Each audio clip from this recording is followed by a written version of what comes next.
अपना परिचय बताइए। मैं आरती देवी काला खजना, जिला गोपालगंज, विजयपुर थाने से। गोपालगंज। क्या मामला है आपका? आपके साथ जो इतना बड़ा विवाद चल रहा है, देखा गया है कि इससे पहले आपका खबर चला था, उसमें भी आपकी लड़की गायब हुई थी, तो फिर उसके बाद से फिर क्या मामला है कि फिर आपको धमकी मिलना चालू हो गया है? भैया वो तो हम आपसे बताइए किए थे कि ज़मीनी विवाद संजय शर्मा, मेरा भसुर मनोज शर्मा, संजय शर्मा मेरा बीच का मेरे पति हैं, और छोटा अमरेंद्र शर्मा वार्ड में है। उसके बाद हम लोगों में ज़मीनी विवाद हुआ। उसी दौरान हमने बहुत भटका, थाने पे तो नहीं गए, लेकिन इधर उधर मैंने पंचायत में गए, कोई फैसला नहीं आया। तो हमने गोरखपुर जाकर अपने बच्चे को पढ़ाने के लिए घर छोड़ दिया।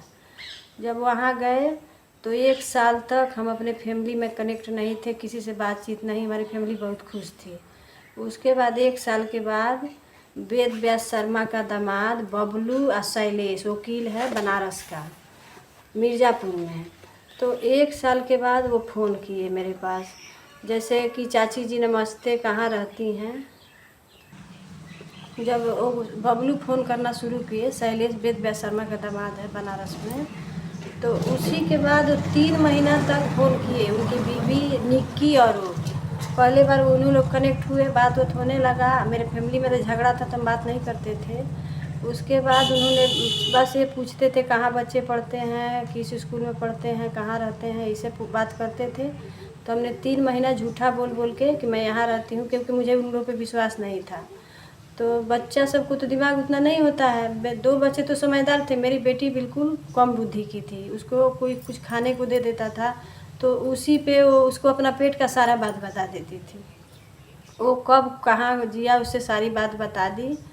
उसके बाद जिया के नाम से एक आईडी बना, जो कि मेरे बेटी के पास एक छोटा भी मोबाइल नहीं था, एक मोबाइल था मेरा। तो गांव से ही फ़ोन गया, एक लड़का फ़ोन किया कि चाची जिया के नाम से एक आईडी बना है, जिया मिश्रा। तो हम डर गए। जिया स्कूल से आई तो उसको हम लोग अपने तरफ से मारे पीटे और पूछे भी, तो कह रही है रो रो के कि माँ मुझे मालूम नहीं कि कौन आईडी बनाया है। फिर 20 दिन के बाद उसमें एक लड़के का नाम जुड़ा, दीप। उसका नाम हमको नहीं पता था, उसमें बस एक लड़के का नाम दीप जोड़ा गया। फिर वो आईडी कौन चला रहा था हम लोग को कोई पता नहीं। फिर उस आईडी के डर से हम लोग बेटी से बहुत पूछताछ किए, स्कूल में भी पूछताछ किए, मोहल्ले में भी पूछताछ किए। उस नाम का कोई लड़का दीप नाम का था ही नहीं। तो मास्टर ने कहा कि लगता है कि लड़कियाँ कोई परेशान कर रहा है। तो उसके बाद मेरी बेटी 15 दिन के बाद पढ़ने गई। उसके बाद उधर से रोते हुए आई स्कूल से, और सीधा चिल्ला चिल्ला के कहने लगी माँ हम अब पढ़ने नहीं जाएंगे, वो लोग पापा को और भैया को और तुमको मारने का धमकी दे रहे हैं, कह रहे हैं कि तू अगर नहीं बात करेगी तो तुझको मरवा देंगे। हम कहने पहचानती तो हो कि वो कहाँ का है, तो नहीं हम नहीं पहचानते हैं। तो हम अच्छा, फिर ये बताइए, फिर जब आपकी लड़की आती है, हाँ, उसके बाद से आपसे कहती है कि बात करने के लिए नहीं करोगे तो धमकी दी जाती है, हाँ। तो उसके बाद से आप घर पे आपकी लड़की फिर गायब कैसे हुई है? तो सुनिए, वहाँ धमकी मिलती है। उसके बाद धमकी मिलने के बाद ये सब बेटी मेरे फ़ोन से, मास्टर भी मना किया कि इसको फ़ोन से दूर रखिएगा, इसको लगता है कोई डरवा। स्कूल साफा छोड़ दी, कही कि इसको हम घर पे मैंने पेपर दिलवाएंगे, घर पे पढ़ा के इसको रूम पे। तब जब हम धीरे धीरे इसके पापा से कहे कि ऐसा करिए कि इसका शादी करके हम लोग पढ़ाएंगे, तो कह रहे हैं कि ठीक है बहुत बड़ा अच्छा दे दिया जाए। उसी दौरान हमने शादी उदी का बात किया एक जगह। उसके बाद भैया हमारे घर से जब शादी का बात नहीं, शादी के बाद जब सबको पता हो गया, वेद व्यास की फैमिली पूरी बात करती थी, निर्मला देवी, रंभा देवी और निक्की, उसका बेटा निक्कू और उसका चुलबुल, मैंने उसकी वेद व्यास की पूरी फैमिली हमारे फैमिली से कनेक्ट हो गई थी। आपकी लड़की गायब कहाँ से हुई थी? गांव से। हाँ। हाँ, तो जब गांव पे हमको बुलाया गया, जैसे हम आईडी बना तो शादी उदी का बात किए, डर के मारे कि कहाँ का लड़का है कहाँ का नहीं। जब शादी का बात इन लोगों को पता लग गया कि शादी हो रहा है, तो हमको, जो मेरी सास मुझे लावारिस कहती थी कि मैं कैलानी देवी कि ये मेरी बहू नहीं है, ये नहीं है, आए तो मेरा पैर पकड़ पकड़ करके, हाथ पकड़ पकड़ करके रोने लगी कि आओ तुम्हारा हिस्सा दे रहे हैं, जिया को लेते आओ, जिया को लेते आओ। बार बार ये बात कहती थी। तो हम अपने पति से कहा भी कि भाई इतना प्यार उमड़ गया एक बार, क्या बात है। तो वो कह रहे हैं कि गांव वाले समझाए होंगे, इसके चलते वैसे कर रही है। फिर हमने आया अपना हिसाब से, हिस्सा बकरा हमको मिला, हमने नेव दिलवाया। उसी दौरान मेरे बेटी को अमरिंदर शर्मा की बीवी रीना देवी अपने रूम में सुला सुला के पता नहीं किससे बात कराती थी अपने मोबाइल से। 2-3 बार मेरी लड़की को मैंने समझाया भी, मारा भी। जब भी रीना देवी को मना करते थे कि किससे बात करा रही हो, तो कहती थी कि इंस्टाग्राम देख रही है, ठीक है। उसके बाद ऐसे करते करते धीरे धीरे रंभा देवी भी अपने मोबाइल से का पता कहाँ बात कराती थी। वो मोबाइल दोनों मेरे पास है, प्रूफ के तौर पे मोबाइल 2 मेरे पास, एक मेरे सास का है और एक रंभा देवी का है, जो कि रंभा देवी ने कहा कि जिया मोबाइल चोरी करके ले गई है। तो जब ऐसे ऐसे करके लोग बात उत कराए, उसके बाद मेरे बेटी को मनोज शर्मा का लड़का, उनकी बीवी इंदू देवी धीरे धीरे अपने परिवार में बैठाने लगी, जो कि उनसे हमको कोई मतलब नहीं था।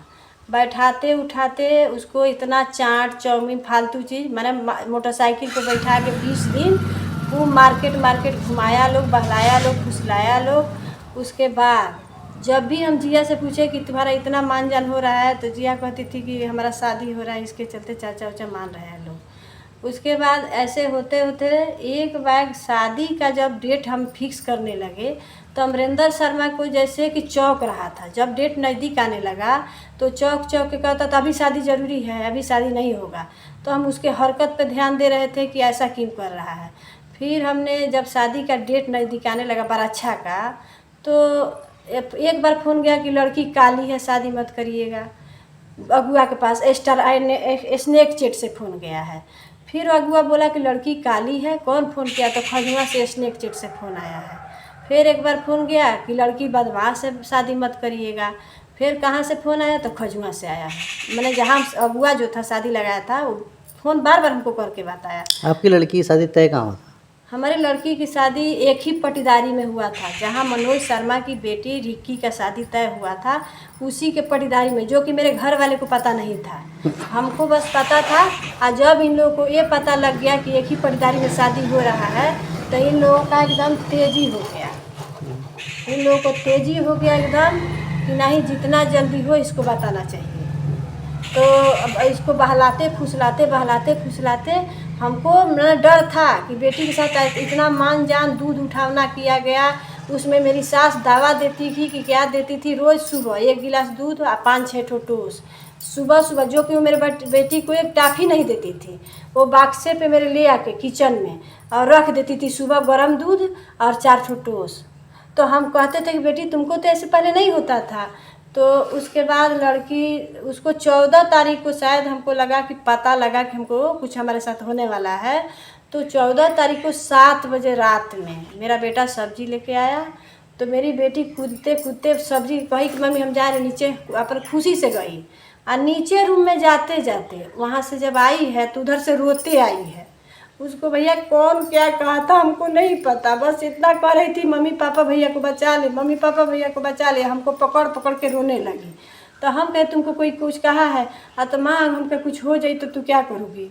माँ अगर हमको कुछ हो जाएगा तो तू क्या करेगी? यही कह के अब हमको पकड़ पकड़ के रोने लगी। रात में फिर सब्जी रोटी बना के लाई, हमको दी, अपने भाई को दी। वेद व्यास का लड़का निकुआ वहीं बैठा था, जो कि मेरी बेटी को हमेशा टॉर्चर करता था, बाल पकड़ के खींचता था, उसको डरवा धमका के रखता था। साबुन लगा दे, पीठ में साबुन लगा दे, पैर में दबा दे, हमेशा मेरी बेटी से लगा रहता था। उसके बाद ऐसा हरकत होते होते रात में मेरी बेटी उस दिन डर के मारे रात भर सोई नहीं। हम उठ के देखते थे तो डर के बैठ जाती थी। हम बेटा क्या हो रहा है? तो माँ हम बताएंगे नहीं, माँ हम बताएंगे नहीं, हम भले मर जाएंगे, पापा भैया को बचा ले। इतना कह करके वो किसी तरह 2 बजे सोई है। ये आधा घंटा सोई, उसके बाद थर थर काँप के 3 बजे उठ के काँप रही है। तो हम कहे बेटा क्या हो गया? केवाड़ी रात भर निकुआ बंद नहीं करने दिया, मेरे दरवाजे पे खाया, मेरे दरवाजे पे सोया और कह रहा है कि पंखा का हवा के लिए हम यहाँ सोए हैं। इधर जियो पंखा, टेबल फैन था, इधर पंखा घुमा दे, इधर पंखा घुमा दे, आज ज़बरदस्ती करके दरवाज़ा नहीं बंद करने दिया। उसके बाद मेरे घर में अमरिंदर शर्मा रोड पे टहल रहा था। उसके बाद रंभा देवी टहल रही थी, झाड़ू लगा रही थी। मेरी बड़ी दियादिन इंदू देवी, मनोज शर्मा की औरत, वो भी जग गई थी। निर्मला देवी भी जग गई थी।